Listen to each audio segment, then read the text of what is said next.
মালা দিয়া গলা থেকে শুরু করে পা পর্যন্ত ফুলের মালা দিয়া ভরে দেন।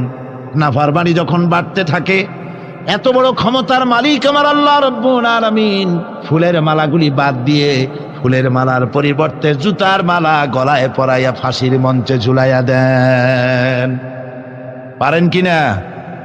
প্রচন্ড ক্ষমতার মালিক তিনি। তিনি যদি কারো ক্ষমতা ছিনিয়ে নিবেন, এটা যদি সিদ্ধান্ত হয়, পৃথিবীর মানুষ তাকে ক্ষমতার উপরে রাখতে পারে? আর আল্লাহ যদি কাউকে ক্ষমতা দিতে চান, সেই ক্ষমতা থেকে তাকে মাহরুম কেউ করতে পারে? পারেন। সমস্ত ক্ষমতার একমাত্র মালিক হচ্ছেন কে?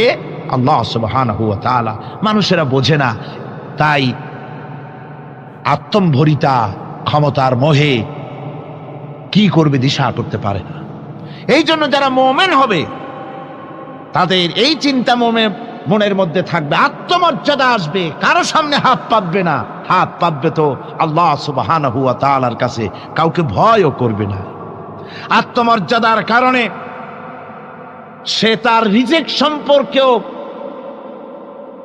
নৃশংস হয়ে যাবে,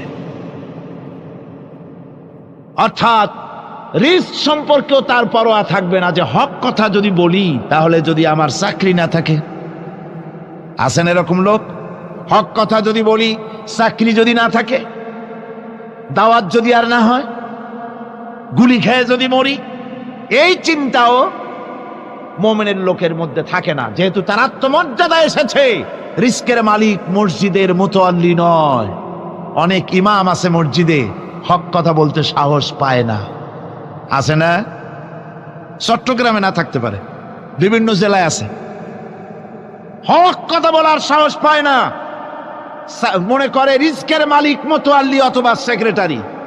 আর দুর্ভাগ্যজনক সত্য, বাংলাদেশের অধিকাংশ মসজিদের মুতাওয়াল্লি আর সেক্রেটারি এমন লোক যারা ধর্মনিরপেক্ষতাবাদে বিশ্বাসী, যারা ইসলামের রাজনীতিতে বিশ্বাস করে না।